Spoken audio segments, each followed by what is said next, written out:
नमस्ते। मैं आचार्य वीना चड्डा आप सबका स्वागत करती हूँ। आजकल आप जानते हैं हम लोग शादी को समझ रहे हैं, शादी के साथ साथ पास्ट लाइफ को भी समझ रहे हैं कि शादी हमारी किसके साथ हो रही है और क्यों हो रही है। अभी तक हमने ये जाना, हम सभी ये सुनते आए हैं कि जो शादी है वो 7 जन्मों का साथ है।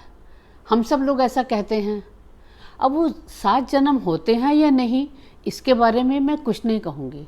मैं सिर्फ इतना ही कह रही हूँ कि जिसके साथ भी शादी हो रही है या होती है उसके साथ हमारा कोई ना कोई संबंध ज़रूर है पास्ट लाइफ का। हम जिंदगी में भी आप देखिए ना, हमें बहुत सारे लोग मिलते हैं, कई पड़ोसी मिलते हैं, कई दोस्त मिलते हैं, लेकिन सबके साथ हमारी एक जैसी ट्यूनिंग नहीं होती। उनमें से कोई ना कोई एक ऐसा होता है जो हमें ज़्यादा अच्छा लगता है, यानी हम जो दोनों लोग हैं उनकी एनर्जी आपस में इंटरेक्ट होती है और उन दोनों का एक संबंध होता है।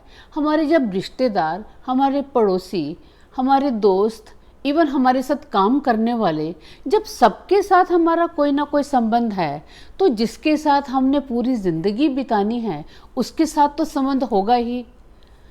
अब अक्सर लोग कहते हैं, ये पूछते हैं कि चलो हमने मान लिया हमारा संबंध था, क्योंकि सबके साथ शादी अलग अलग तरह से है, तो वो ये जानना चाहते हैं कि वो जो संबंध था, यानी जो हमारा स्पाउस है, वो पास्ट लाइफ में हमारा क्या था, यानी कैसा संबंध था। उसका अच्छा संबंध था या खराब संबंध था। यानी जब हमारी शादी हुई तो हमें कैसे पता चलेगा कि इसके साथ शादी हो रही है, ये पिछले जन्म में हमारा क्या था। आज हम यही जानेंगे और आपको भी समझ में आ जाएगा कि जो आपका पार्टनर है वो कहाँ से आ रहा है और उसके साथ आपका क्या संबंध था। ये तो आप जानते हैं कि लाइफ में बहुत बार ऐसा होता है कि हम किसी को लाइक करते हैं, हमें कोई बहुत अच्छा लगता है, वो हमें मिल पाता है या नहीं मिल पाता वो एक अलग क्वेश्चन है, लेकिन ऐसा अट्रैक्शन तो होता है। आज वही जानेंगे कि ऐसा कौन सा अट्रैक्शन था जिसके कारण वो स्पाउस आपको मिला, या स्पाउस का आपके साथ क्या रिश्ता था, हम इसको जानेंगे। और ये जानना बहुत आसान है, आप भी इसको आराम से जान सकते हैं। सबसे पहले आप ये समझेंगे कि हमारी कुंडली में 12 घर होते हैं। जिस साल हमारी शादी हो रही है उस साल कौन सा घर एक्टिवेट हो रहा है, जो भी घर एक्टिवेट होता है समझ लीजिए आपका स्पाउस वहाँ से आ रहा है।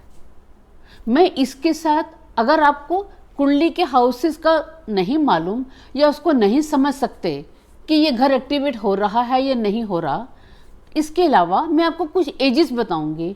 उस एजेस से आपको समझ में आ जाएगा कि आपकी किस एज में शादी हुई है, तो उससे समझ में आ जाएगा कि वो जो आपका स्पाउस है वो कहाँ से आ रहा है। सबसे पहले हम समझते हैं, अगर हमारा सेकंड घर एक्टिवेट हो रहा है, यानी कुंडली में दूसरा घर एक्टिवेट हो रहा है। दूसरे घर एक्टिवेट का मतलब है उस समय आपकी उम्र 36 साल है। अगर 36 साल में आपकी शादी हुई तो इसका क्या मतलब हुआ? इसका मतलब ये हुआ कि जो आपका स्पाउस है वो आपके परिवार का ही कोई सदस्य था। लास्ट टाइम में आपके परिवार का ही कोई सदस्य था। तो आप ये जानेंगे, ऐसे में जब आपकी शादी होती है तो रिश्ता भी परिवार की तरफ से ही आ रहा होता है।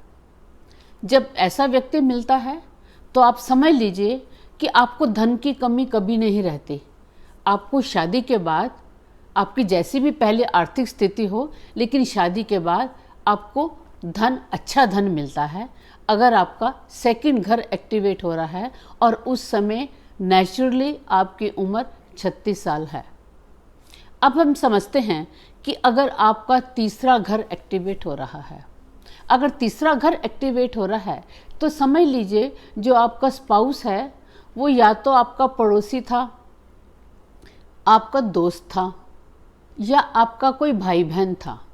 यानी कोई ऐसा व्यक्ति था जो भाई बहन था, दोस्त था, पड़ोसी था और उसके साथ आपका एक संबंध था, एक अट्रैक्शन था।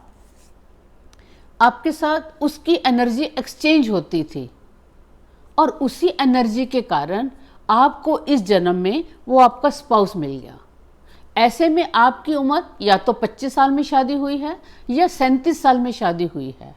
अगर 25 और 37 ईयर्स में आपकी शादी हो रही है तो समझ लीजिए आपका पड़ोसी, आपका भाई बहन, आपका कोई भी पास में रहने वाला ऐसा आ रहा है। और ऐसे में आप देखेंगे कि जब आपकी शादी होती है तो वो शादी आपकी जान पहचान के थ्रू होती है या इंटरनेट के थ्रू होती है, या इंटरनेट के थ्रू हो रही है या जान पहचान के थ्रू हो रही है। यानी आपके ही जैसा आपका भाई बहन आ रहा है जिसके साथ जब आपकी शादी होती है तो आपका एक अच्छी ट्यूनिंग बनती है, एक अच्छी दोस्ती बनती है और दोस्त की तरह आप खेलते हैं। यानी आपका जो पार्टनर है वो जस्ट लाइक आपका एक दोस्त बनता है। जब थर्ड हाउस एक्टिवेट हो रहा है यानी 25 साल की उम्र में या 37 साल की उम्र में। अब हम बात करते हैं अगर आपका चौथा घर एक्टिवेट हो रहा है। चौथे घर का मतलब है या तो आपकी एज उस समय 26 है या 38 है। जब ऐसी स्थिति होती है तो जो शादी है, शादी आपकी कहाँ से आ रही है? शादी आपकी आ रही है माँ के थ्रू, यानी आपके माँ ही कोई ना कोई ऐसा संबंधी लेकर आ रही है माँ की तरफ से, यानी आपके ननिहाल से, वहाँ से कोई रिश्ता आता है। और पास्ट जन्म में भी आपका जो संबंध है वो माँ के किसी रिलेटिव के साथ होता है, उसके साथ आपकी एनर्जी एक्सचेंज होती है और आपके साथ उसका एक इंटरेक्शन होता है। जब चौथे घर के एक्टिवेट होने से आपकी शादी होती है तो शादी के बाद आपको बहुत कंफर्ट मिलते हैं, घर में सुख सुविधा मिलती है, आपको अच्छा घर मिलता है, यानी आपको अच्छी प्रॉपर्टी का योग मिलता है, अच्छा व्हीकल मिलता है, यानी जितने भी तरह के आपके कंफर्ट लेवल हैं, क्योंकि माँ की तरफ से आ रहा है तो आपको एक अच्छा सुकून मिलता है, आपको शांति मिलती है, आपको एक अच्छी फीलिंग आती है। अब हम बात करते हैं अगर आपकी शादी के समय पांचवा घर एक्टिवेट हो रहा है। तो जब पांचवा घर एक्टिवेट होता है तो ये बहुत कार्मिक घर है। उस समय क्या होता है, ये तब पार्टनर कहाँ से आता है?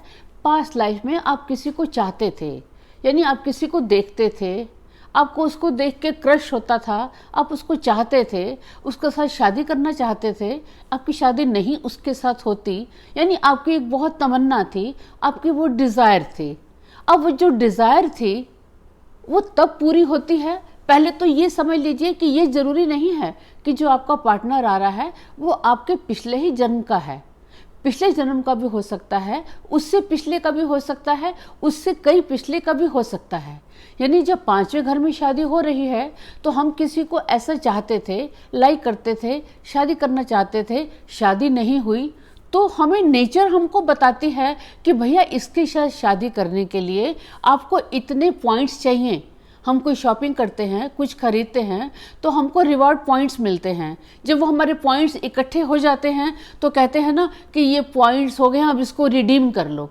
यानी आपने उसके बाद इतने पुण्य किए होंगे, उतने पुण्य करने के बाद ही वो मौका मिला कि उन सारे पॉइंट्स को रिडीम कर सकें और आपको ऐसा स्पाउस मिले जिसको आप लाइक करते थे, आप चाहते थे। इसका ये मतलब नहीं है कि वो भी आपको ऐसे चाहता था, क्योंकि ऐसा बहुत बार होता है ना कि हम तो अपने पार्टनर पे पूरी तरह से फिदा हो जाते हैं, चाहते हैं, लेकिन पार्टनर नहीं होता। यानी आपका क्रश था, आपकी लाइकिंग थी, आप उसको देखते थे, निहारते थे, चाहते थे कि मुझे ये बंदा मिल जाए। और जब नेचर ने बोला ठीक है मिलेगा, लेकिन उसके लिए इतने पॉइंट्स चाहिए, इतने पुण्य चाहिए, जब आपके इतने अच्छे कर्मों का इकट्ठा हो गया तब जाके आपको वो मिला। तब उम्र हमारी क्या होगी? या तो 27 में शादी होगी या 39 में शादी होगी।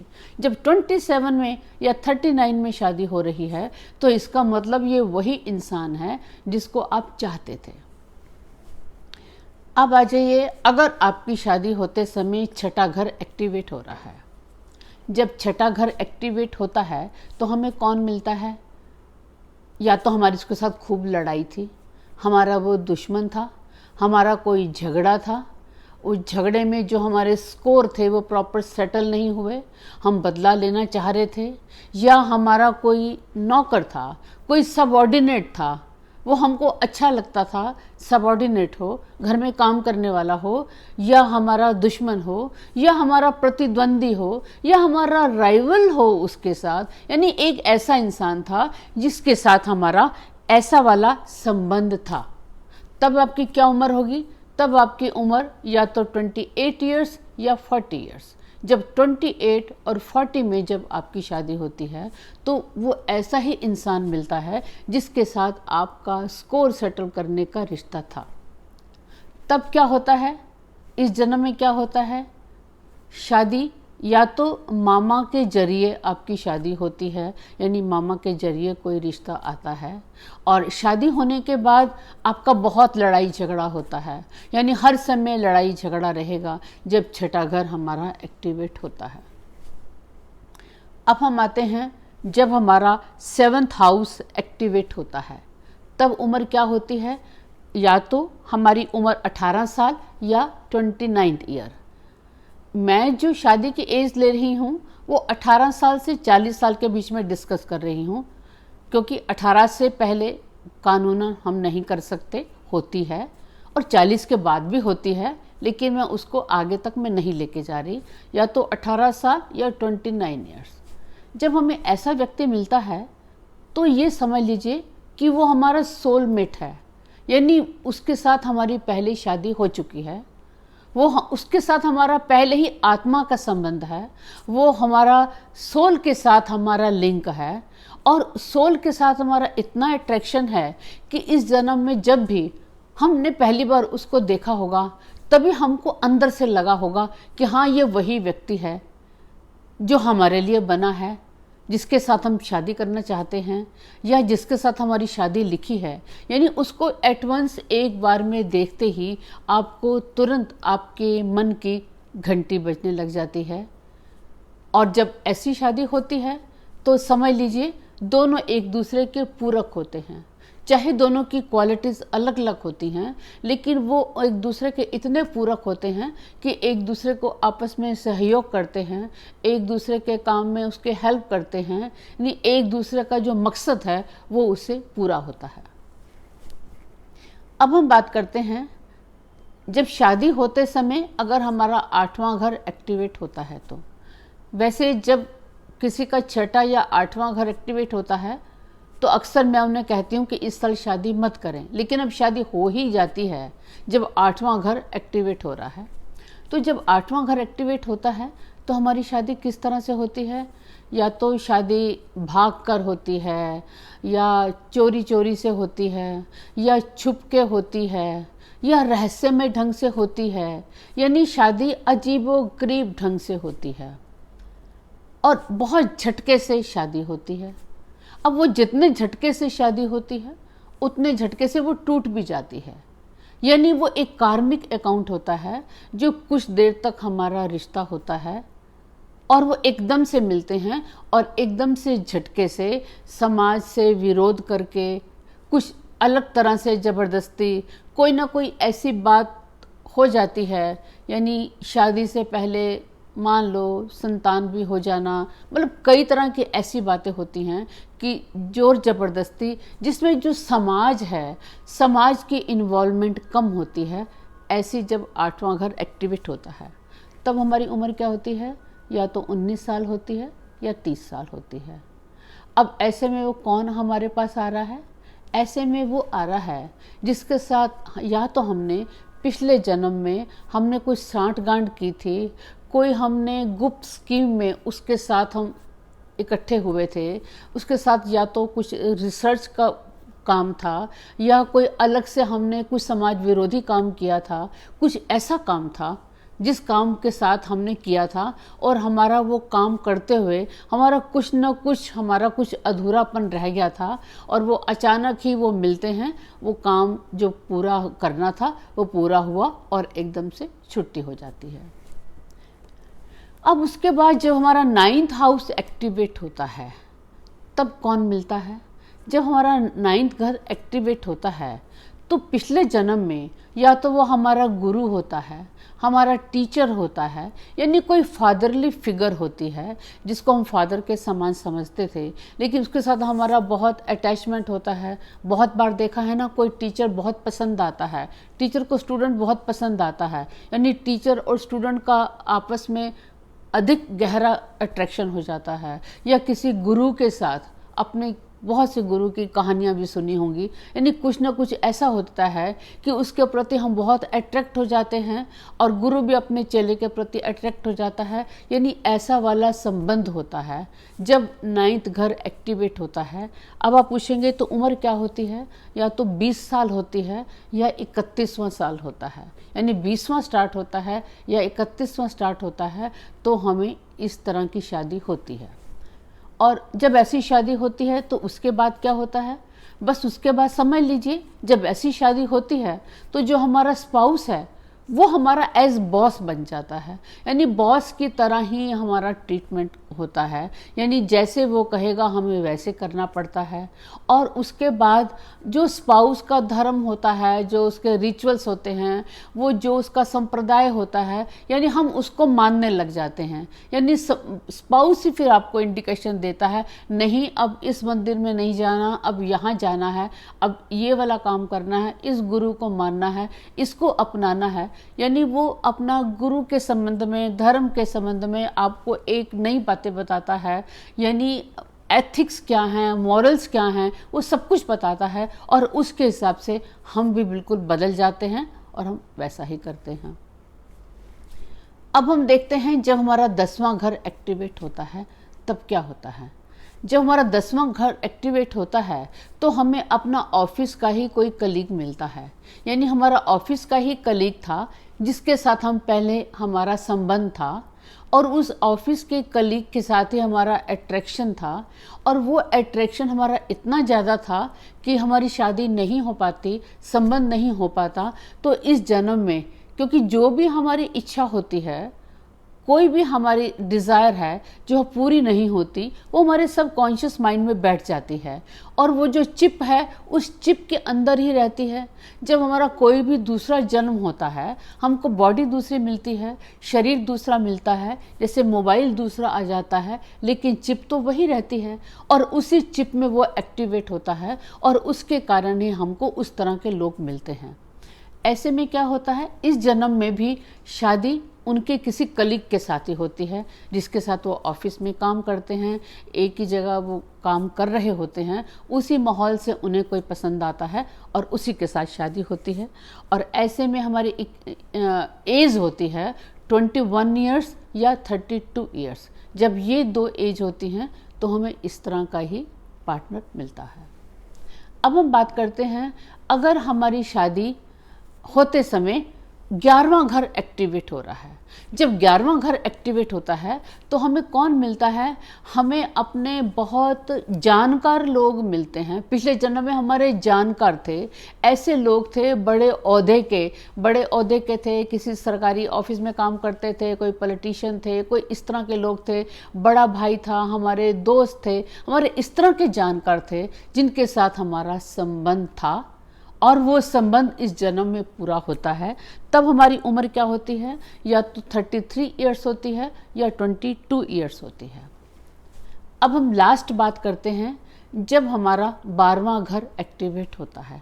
जब 12वां घर एक्टिवेट होता है तो हमारी उम्र होती है 23 ईयर्स या 34 ईयर्स। तब ऐसे में कौन मिलता है, ऐसे में हमें अपने एंसेस्टर्स मिलते हैं, जो हमारे दादी दादा नानी नाना, जो हमारे बुजुर्ग थे, जो हमारे अपने ही लोग थे। आपने देखा है ना, बहुत बार ऐसा होता है, किसी का अपनी दादी के साथ, नानी के साथ, नाना के साथ, जो अपने पूर्वज होते हैं उनके साथ एक गहरा रिश्ता होता है, एक गहरा लगाव होता है, एक उनकी अपनी एक डिज़ायर होती है। वही डिज़ायर उनकी उसके अगले जन्म में या 2-3 जन्मों के बाद वही उसी रूप में वो पार्टनर मिलता है। ये समझ लीजिए, जब ऐसा मिलता है तो समझ लीजिए आपको उनके रूप में ब्लेसिंग्स मिल रही हैं, यानी आपको आशीर्वाद मिल रहा है। यानी जब भी आपको ऐसे में क्या होता है, लोगों के उनकी कोई भी इच्छा होती है वो पूरी हो जाती है। कभी भी कोई दिक्कत आती है, परेशानी आती है, तो अनजाने रूप से कहीं ना कहीं से कोई ऐसी हेल्प मिलती है और उस हेल्प से उनका काम हो जाता है, यानी एंसेस्टर की ब्लेसिंग्स होती हैं। अब आपने देखा कि हमारे सारे घर एक्टिवेट होने पे हमारा कोई ना कोई अपना संबंधी आया है, और यानी हमारा उसके साथ रिश्ता है। जब वो रिश्ता हमको मिल ही गया है तो हमको उस रिश्ते को अच्छे से निभाना है, क्योंकि वो आपके कारण ही मिला है। जो आपकी इच्छा थी, यानी ज़िंदगी में हम जो भी करते हैं उसके जिम्मेवार हम खुद ही होते हैं। हमारी ही इच्छा होती है, हमारी ही डिज़ायर होती है, और वही डिज़ायर इस तरह से पूरी होती है। मुझे विश्वास है आपको मेरी वीडियो अच्छी लगी होगी। आगे भी हम अगली वीडियोस में भी शादी के ऊपर ही बात करेंगे। आप खुश रहें। धन्यवाद।